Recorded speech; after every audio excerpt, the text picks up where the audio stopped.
Mas, gente, olha, presta atenção. Eu fiquei irritado logo, sinceramente, no início do programa, quando eu ouço o destaque do nosso amigo, o BP, ele falar aí que o árbitro vem do VAR. Cara, pelo amor de Deus, Roger, abre o olho, Roger. Ei, Raul Guquipu, Ricardo Guquipu? Alô, Ricardo Guquipu? Eu sei que você, se não está ouvindo agora, quem quiser grava e manda para ele. Ricardo, eu vou te pedir uma coisa aqui de coração. Paraense, torcedor do Paysandu, eu vou te pedir de coração aqui, Ricardo. Não coloque no seu coração brigas com o diretor A, B ou C. Preserve, ajude a instituição, ajude o Paysandu Esporte Clube. Não bote no seu coração que tu tem raiva de fulano, de ciclano, de beltrano, não. Não faça isso. Porque você hoje está dentro da CBF, você pode muito bem ajudar Remo e Paysandu, porque você hoje é o vice-presidente da CBF. Faça isso. Faça isso, porque tem muita gente precisando de que hoje alguém grite pelos nossos clubes aqui do estado do Pará. Essas imagens que estão olhando, estão vendo aí, gente, lá no centro de treinamento do Paysandu, estão dando aquela molhada bacana na grama, vai ficar legal, né? Inclusive, o terceiro campo está sendo liberado, a questão da construção também, já colocaram, já encheram, né, a primeira laje, já concretaram, na realidade, essa que é a palavra, concretaram a primeira laje, lá vão concretar a segunda, e eles vão fazer o possível de entregar esse centro de treinamento o quanto antes. Gente, é o seguinte, o Paysandu liberou o Kevin. O Kevin, o jogador lateral esquerdo, a Ponte Preta, andou namorando esse rapaz lá naquela janela que abriu passada. Aí não deu, foi em junho, né, gente? Foi em junho, foi em junho, né? Não deu para contratar porque o jogador estava finalizando o tratamento do departamento médico. Só que agora o Kevin não faz parte mais do quadro funcional de Paysandu, do Paysandu. E ontem eu falava aqui, não tinha certeza ainda se ele tinha ido embora ou não, mas o Paysandu cancelou o contrato que tinha, ou seja, rescindiu o contrato que tinha de empréstimo com o Eliel. É que eu falei para vocês, vou repetir, essa questão quando o jogador vem para cá. O Cuiabá mandando o jogador de 22 ou 23 anos para reforçar o Paysandu. Meu amigo, se não prestou lá, como é que vai prestar aqui? Não, me diga isso. Ou então eu estou ficando doido da cabeça, eu não sei mais o que eu estou falando para vocês. Não deu outra, meu amigo. Tá aí, pode puxar aí o YouTube aí, que tudo fica gravado hoje na internet, para ver se eu não falei isso aqui. E a mesma que eu estou falando antecipadamente, se der certo a contratação desse Giovani que vem, que é o volante que vem do Curitiba, está previsto chegar em Belém. Não tem nada certo ainda.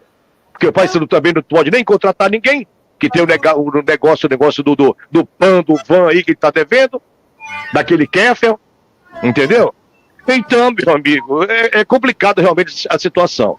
O Paysandu hoje vive um momento difícil. Eu falei, vou repetir, ontem eu falei, vou repetir para vocês aqui. Essa questão do Paysandu ter empatado o jogo contra a equipe do Atlético. Perdeu 2 pontos no meu ponto de vista. Mas foi bom resultado. Para mim foi horrível. Para mim foi péssimo resultado do Paysandu ter empatado em casa contra a equipe do Atlético. É ganhar, ganhar e ganhar. Paysandu não se pode dar o luxo. Sendo só o empate de fora de casa, eu até me calo. Mas dentro de casa não pode dar o luxo de empatar o jogo. Faço uma ideia perder. Bom, gente, então esses 2 jogadores aí que já não fazem mais parte do Paysandu. Repetindo, o Kevin, lateral esquerdo, e o Eliel, atacante, vão com Deus e vocês possam colocar em prática o trabalho de vocês. Outro clube que aqui não deu em Belém do Pará jogando pelo Paysandu. Dudu Vieira e o Matheus Vargas são os 2 jogadores que ainda permanecem no departamento médico. Edinho, aquele da contusão que fez cirurgia no joelho, está retornando, está na transição. Eu acredito que logo também vai ficar à disposição do técnico, o seu Claudinei. De acordo com a programação do Paysandu, amanhã tem a viagem do Papão com destino a Curitiba. Amanhã, 17 horas, é o horário. Aí amanhã tem o trabalho antes da Curuzu e depois tem a representação, logo depois do almoço, e em seguida é o destino ao Aeroporto Internacional de Belém do Pará. Cadê o rapaz, o editor? Tem alguma coisa? Alguém fala do Paysandu aí? Alguém fala por aí, mano, ou não? Alguém fala do Paysandu? Heverson, é? Então, beleza, então. Vamos ouvir o Heverson e vai falar conosco aqui da Marcha dos Esportes. Acredito que sim. Acredito que seja a sequência realmente, né? Da continuidade, entrosamento também com os jogadores, né? Saber realmente onde cada um vai fazer a sua função. E eu acho que foi isso mesmo. A gente tem sido testado nessa área, né? De reverter o placar, né? Foi igual o Ferroviário aqui também. Mas a gente mostra também um companheirismo, né? Acreditar até o final e não se dar por vencido, né? Acredito que esse entendimento de lutar até o final, de querer sempre a vitória, é o que está fazendo a gente buscar os resultados e sempre pontuar. Falar que a gente vai lá para fazer um bom jogo, né? A gente sabe também que é um jogo difícil, um jogo importante, né?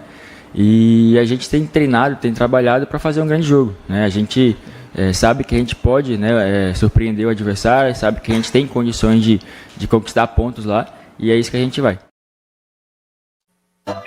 Tá bom, Heverson. Quem vai fazer sombra para o Heverson, não sei se é sombra, não sei se é outra coisa, é o PK, né? Porque o Kevin foi embora, então tem o PK para disputar a posição com o Heverson na lateral esquerda. Falei do Paysandu aqui da Baixa, agora fica aí o chamado para os nossos universitários. Muito bem, tá aí o nosso Banzerô Fantástico trazendo as informações da equipe do Paysandu Esporte Clube, desses jogadores que foram liberados, no caso o Kevin foi liberado aí, o Eliel que reincidiu com o Paysandu. Vocês aproveitariam um ou outro ou dispensariam, assinam embaixo essa dispensa aí? Começa com você aí, Mário Quadros. Olha, Frank, eu vou te ser sincero. Entre o Kevin e esse Heverson, eu preferi o Kevin. Tranquilamente. O Kevin chegou na Curuzu em 2023. Disputou 71 jogos, marcou 4 gols, participou da campanha do acesso à Série B daquele ano, no caso, né? E conquistou 4 títulos com a camisa do Papão. Sinceramente, na minha opinião, entre o Kevin e o Heverson, eu mandava o Heverson embora. Porque, meu amigo, esse Heverson aí, eu não sei. O técnico Claudinei insiste com ele, claro. O técnico é o Claudinei, eu não sou o técnico. Mas eu não sei por que a insistência, até porque eu não vejo nada no Heverson. Não vejo nada. Ele deu uma melhor... eu não posso também dizer que ele não melhorou com a entrada a chegada do Claudinei. Ele melhorou assim, vamos dizer, ele tinha 0,0%. Ele passou para 0,01%. Pronto. Só para quebrar assim o galho. Mas é um jogador que não me agrada, né? Não vejo futebol. Eu preferia ficar com o Kevin. Agora, o jogador Eliel, não. Esse aí, Roberta Miranda para ele. Vá com Deus. Beleza. Olha, o Gabriel mandou dar um recado aqui, ele está querendo aquele pano que você tem aí, para ele coar o café ali. Não sei o que aqui isso significa. Pai, tu fala as coisas, tu botou para cá porque eu tô nem na tela. Tu fica falando para mim aqui. Ô, Fernando, você liberaria aí os dois ou salvaria como o Mário salvou o Kevin? Hein, Fernando? Olha, Frank, se tivesse que salvar alguém, esse alguém entre esses dois seria o Kevin, né? Seria o Kevin, mas o Claudinei, aí, ele está satisfeito, né, com o Heverson, né? Ele mesmo disse que, quando chegou, ficou feliz de ter encontrado o jogador aqui, porque era um jogador que já tinha figurado numa lista de indicação para contratações de algum time que ele estava, ele não citou com qual time é que ele estava, mas que ele via esse jogador com qualidades, e tanto é que é o titular dele na equipe hoje, né? E se ele fosse outro, se ele não confiasse no jogador que ele está utilizando, talvez ele não permitisse a saída do Kevin, né? Eu creio que ele possa ter sido ouvido nesse sentido, né? Deve ter sido, né, que eu acho que seria o correto. Se não foi, podemos dizer que é uma atitude errada da diretoria, se liberou por conta própria, mas eu creio que não. Então eu vejo, sim, que o Kevin ainda poderia ser um jogador útil ao plantel do Paysandu, sim, nessa Série B. diante do que o Paysandu tem. O PK já nem se ouve mais falar, não sei não, nem quais são as condições desse atleta hoje. Também, Fernando, inclusive já foi no banco o jogo passado, já está à disposição. Já está à disposição, né? Tá. Mas Fernando, só para completar, por gentileza, que eu esqueci de falar para vocês e para o Mário, que ainda tem o Keffer, viu? Tem o Keffer também, né? Nessa marca que é lateral esquerdo do... Que está vindo para voltou, né? Que voltou. Já voltou, ainda está voltando, ainda vai chegar aí. Ele é chegando no Paysandu, ele é do Paysandu. Mas não comprou 50% do direito federativo dele. Já está em Belém. Olha, Fernando, ainda não está em Belém. Eu acho que ele deve ter pegado o avião errado. Eu acho que está indo lá para Belém de São Francisco, aquela cidade que tem lá da Bahia, do lado de Pernambuco, viu? Que até será agora não parou aqui em Belém, não. Esse avião errado, será que foi só uma coincidência? Muito bem, galera. Vamos encontrar para ver, né, Bandeiro? Já com relação ao Eliel, realmente a gente deseja boa sorte para ele, que ele acha mesmo que é um jogador de futebol, que ele tenha muita sorte aí no seu futuro e realmente emplaque na carreira. Bom, só para a gente fechar aí o Paysandu, Fernando e Mário Quadros, qual o tamanho da dificuldade desse jogo do Paysandu contra a equipe do Coritiba? O Coritiba agora liderando o Campeonato Brasileiro da Série B. Olha, Frank, é grande, viu? É uma muralha na frente do Paysandu, sim, vou usar esse termo. O Coritiba é o atual líder da competição e eu tenho visto alguns jogos do Coritiba e é um time que vem demonstrando evolução, viu, Frank? No seu desempenho dentro de campo. É um time que eu diria até que foi um time bem diferente daquele time que jogou contra o Remo aqui, que já mostrou, né, ter alguns valores, né, de destaque no seu time, aquele meio-campista português, eu esqueço o nome dele, Nunes, sei lá, não me lembro bem o nome dele agora, que é o... Josué, né, isso. Não vou mais esquecer agora porque eu já associei ao Josué. Eu e minha casa serviremos ao Senhor. E é o camisa 10, é um jogador que comanda ali aquele meio campo do Coritiba. Então, o Coritiba tá bem, viu, Frank? Tá bem, mas também não é um time imbatível, né, Frank? Como eu não vejo nenhum time de Série B aí que possa se dizer, isso aí é imbatível, não. Vai depender muito do desempenho do Paysandu. Precisa ser um desempenho, Frank, no meu ponto de vista, bem diferente do que foi diante do Avaí, onde eu vi que o Paysandu respeitou demais o time do Avaí, e bem diferente do que foi aqui diante do Atlético Goianiense. O Paysandu precisa jogar muito mais do que jogou nessas duas partidas, porque se não se repetir, no meu ponto de vista, essas duas atuações que ele teve nos 2 últimos jogos, o Paysandu vai ter dificuldades pela frente. Eles ficam com a molecagem aqui, depois não quer que eu fale as coisas, viu?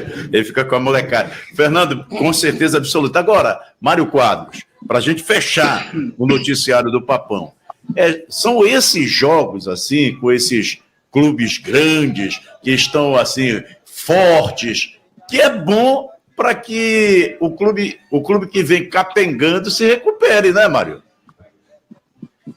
Frank, há essa possibilidade, e o Paysandu, ele é um time que geralmente ele faz esse tipo de coisa aí. É um jogo difícil, o Paysandu vai jogar com o líder da competição. Agora, como eu tenho dito, essa competição, a Série B, ela é uma gangorra. Eu venho falando isso. Então, não tem ninguém que possa não ser derrotado, não existe. É uma competição muito forte, é muito equilibrada. Essa Série B desse ano está muito equilibrada.